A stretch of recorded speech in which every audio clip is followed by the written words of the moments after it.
Hello, my name is Simon Lee. I had my first panic attack while I was in the process of going bankrupt. My whole body stopped. It just felt like my heart had stopped. My breathing had stopped. My chest was so tight I couldn't breathe. I thought I was having a heart attack and I was going to die. It was just horrendous. You wouldn't wish it upon anyone in the whole world to experience it. The the only thing I could think of to do was just to run out the front door. I ran 100 yards up the road. At least by running I knew that my heart hadn't stopped and I was still alive. I realised I'd left the front door open. I ran back towards the house, into the house, grabbed my keys and my phone, locked up the door, obviously knowing something was wrong but just not knowing what was going on. I rang my wife. She was out shopping. She was quite a way away and couldn't get to me, so I rang my dad, who was about a mile away. I said I was heading towards the doctor's surgery. I walked to the doctor's surgery, which is about a mile away. We walked. Dad met me as we came into the car park of the doctor's surgery. Walked at the reception desk and I said, I don't know what's wrong with me, I feel like I'm having a heart attack, I really need to speak to a doctor. She said that we've got no appointments. I begged and pleaded and she got me a glass of water, which was really kind of her, and she managed to find a doctor that was free. So I went in to see the doctor.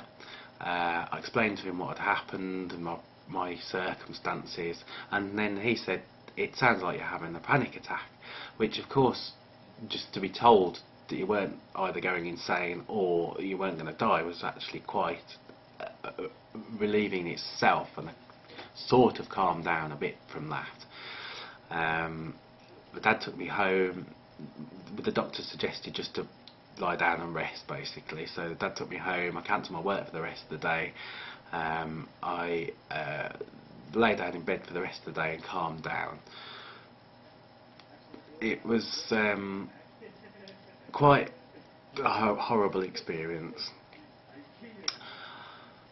The problem, once I'd obviously experienced that once, it was that my body had learnt that behaviour. So then every day almost, although it never got as bad again, every day I could experience similar symptoms. I would start it and then I would tell myself it's only a panic attack, and it kind of calm down a bit, but regularly every day then I was able, until I'd got through the bankruptcy, and then it sort of started to slow down and calm down, but this learned experience just kept coming back and back and back. The learned behaviour kept coming back to me. I would started off just in the same experience in the house when I was on my own, because being on my own at the time it was even more frightening, I guess. There was no one to talk to and say I feel really terrible.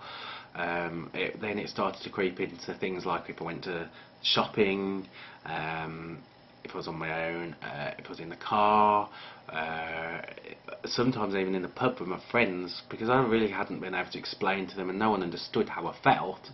It was people just didn't understand, and I'd start to feel these scared, panicky feelings, and I couldn't really tell anyone about it, so it was just became harder and harder, and it just followed me around everywhere, and it just wasn't stopping until one day a friend introduced me to Debbie Williams, and I basically listened to the CD, and I found that it explained to me everything that was happening.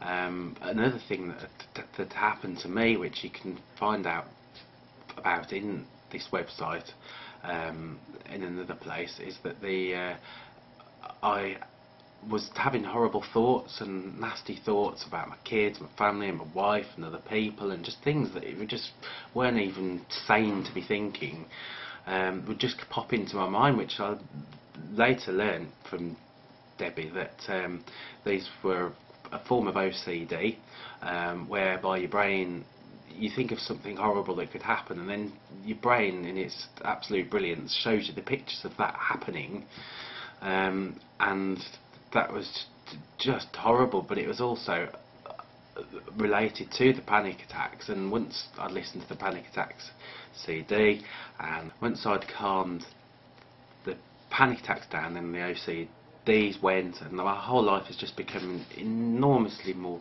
pleasurable place to be now. I don't experience the symptoms anymore. Occasionally they can creep up. Once you have the tools to be able to calm the panic attack down straight away, you just don't feel the experience anymore. I just want to really sincerely thank Debbie for all her hard work and dedication to learning about the human brain, how it works, and to managing to put into words in a CD how you can teach yourself, or how you can learn not to experience these horrible feelings anymore. Thank you very much, Debbie.